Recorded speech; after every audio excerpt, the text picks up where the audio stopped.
Buenas tardes, senhores. Vamos falar de Flamengo, porque afinal de contas, São Paulo está em paz, tranquilo, comemorando seu título. Claro que de olho ali em ganhar alguns jogos do Brasileiro, porque são 4 pontos da zona de rebaixamento, não é uma coisa para se esquecer completamente, né? Porque, evidente, passa 2 rodadas, São Paulo não ganha, São Paulo fica ali na beirada e tal, então não pode dar esse mole. Vai fazer que o Palmeiras, quando ganhou a Copa do Brasil, foi rebaixado no Campeonato Brasileiro. Mas vamos falar do Flamengo, que tá causando um tumulto da porra. Mas antes disso, deixa eu dar um recado importante pra vocês. É o seguinte, vocês sabem que eu não tava podendo fazer live e tal, por causa da questão lá já resolvida. Inclusive tem uma nota lá no meu Instagram e aqui no YouTube com o Marcinho, entregador, que já foi absolutamente resolvido. Eu lamento por quem caiu nas notícias, mas também não vou culpar, porque você está ali na internet, você lê a notícia e acredita no que você está lendo e não no que de fato aconteceu. Mas enfim, dito isso, vamos ao recado que eu tenho aqui, que é o seguinte: se quiser trabalhar com futebol, cara, ser analista de desempenho ou, sei lá, eu trabalhar com jornalismo esportivo, etc. Qualquer coisa que você queira trabalhar com futebol, dá uma olhadinha aqui no Futebol Interativo, que tem o link aqui na descrição, fala com eles que daqui a pouquinho a gente tá trabalhando junto aí, irmão. E os caras ainda têm parceria com uma porrada de clube. Eles te mandam pro clube pra estágio quando termina e tal. Pô, o negócio é maneiro, dá pra você se especializar e não só ser um manja-balão que aparece do nada e fala, trabalho com futebol. Não, tem que estudar um pouquinho, tem que ter uma noçãozinha lá. Então, vamos lá, pra você chegar a conclusões como as minhas, por exemplo. O que eu vou dizer a você é o seguinte: Flamengo, entendo o ódio, a raiva e o desespero desespero dos flamenguistas? Entendo.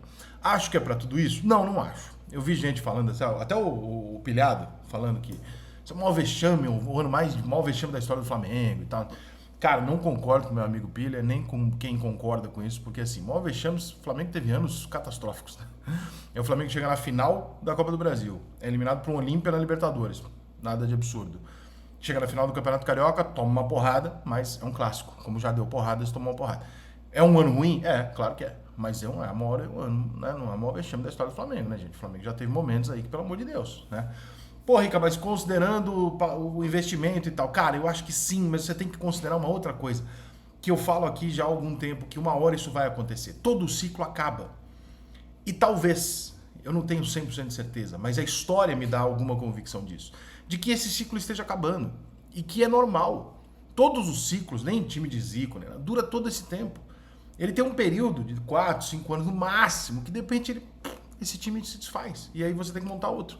E quando você monta outro, tem uma entre-safra. Tem um momento que é o ano que você saca que aquele time já não rende mais o suficiente, que você contrata as peças, ajeita, melhora, acha aqueles 2 ou 3 que faltam e volta a ganhar. Pode demorar 10 anos? Com esse dinheiro do Flamengo, acho muito difícil. Acho que o Flamengo vai levar 1 ano, 2 anos para montar o time. O Flamengo tem dinheiro para comprar um time, entendeu? Mas é preciso entender que se trocaram as lideranças, que a troca de treinador constante fez algum impacto. Claro que fez. Só que não é só isso. Você tirou um Diego Ribas e um Rafinha que eram líderes. O Felipe está saindo. O Davi não conseguiu se firmar como titular ali no Flamengo mais. Também, pelo que dizem, está saindo. Eu não tenho 100% dessa informação, mas dizem que ele está saindo. Everton Ribeiro e Bruno Henrique também negociando aí, ouvindo propostas e etc. É natural que o Flamengo vai fazer trocas. Que o ponta direita do Flamengo vai ser outro, que o ponta esquerda vai ser outro. Talvez se mantenha um Arrascaeta e um Gabigol, um Arrascaeta e um Pedro, sei lá eu, um Gerson que foi contratado agora e tal. Mas assim, você precisa trocar muitas peças, né? Daqueles titulares, o Flamengo precisa trocar muitas peças, precisa de um treinador que tenha um trabalho um pouco mais direcionado. Acho que o nome do Tite, que surge agora, vocês sabem o que eu acho do Tite, eu acho o Tite um grande treinador. Acho que ele cometeu erros na seleção brasileira, como ele comete erros em todos os times que ele passa, né? Mas o Brasil não foi pior que a Croácia, o Brasil não foi pior que a Bélgica. O Brasil perdeu os 2 jogos por erros individuais e acasos. O Brasil não perdeu os 2 jogos porque foi inferior. O Tite é um puta no treinador. Ele bateu um monte de recorde na seleção brasileira, no Corinthians não preciso nem falar o que ele fez, no Grêmio também. O Tite é um grande treinador. Então, entre o Tite e o São Paulo, mas não tem nem o que pensar. Nem o que pensar. Tite, muito melhor.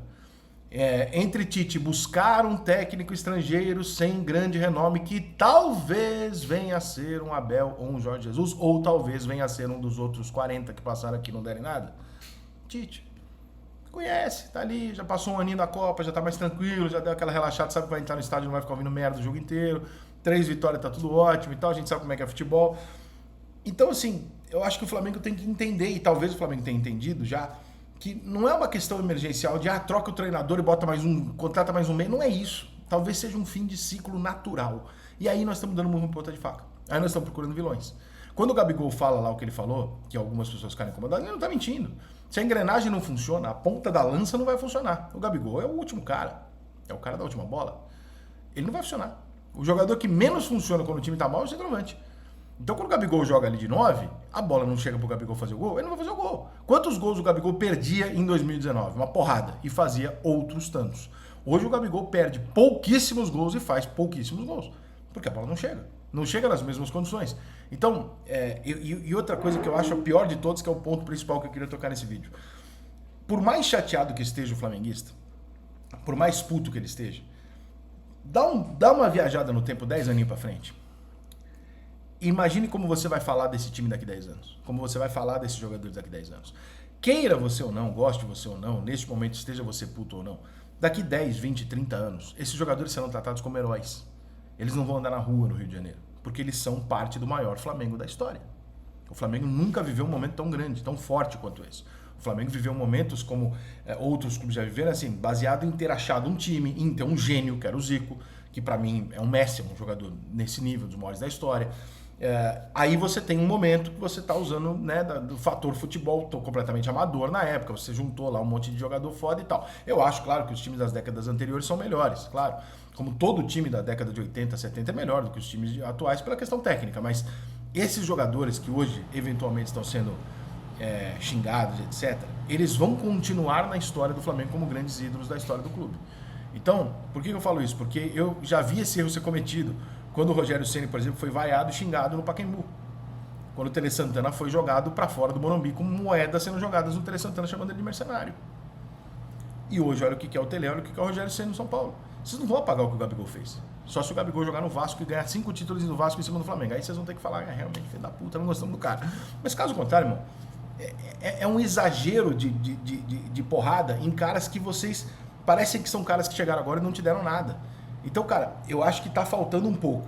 Tá faltando bastante do Flamengo, dos jogadores do Flamengo, mas também tá faltando do outro lado um reconhecimento do tipo, nós não estamos lidando com um time de bosta que chegou aqui ontem e nunca fez nada por nós.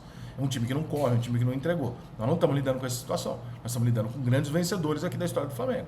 Então, eu acho que o tom tá um pouco acima. Eu entendo, o Flamengo é céu e inferno, mas se der para ser assim, só alto, sem bater na nuvem, talvez o céu possa ser um pouco menor, mas também não vai chegar no inferno e as coisas se recuperam mais facilmente. O Flamengo...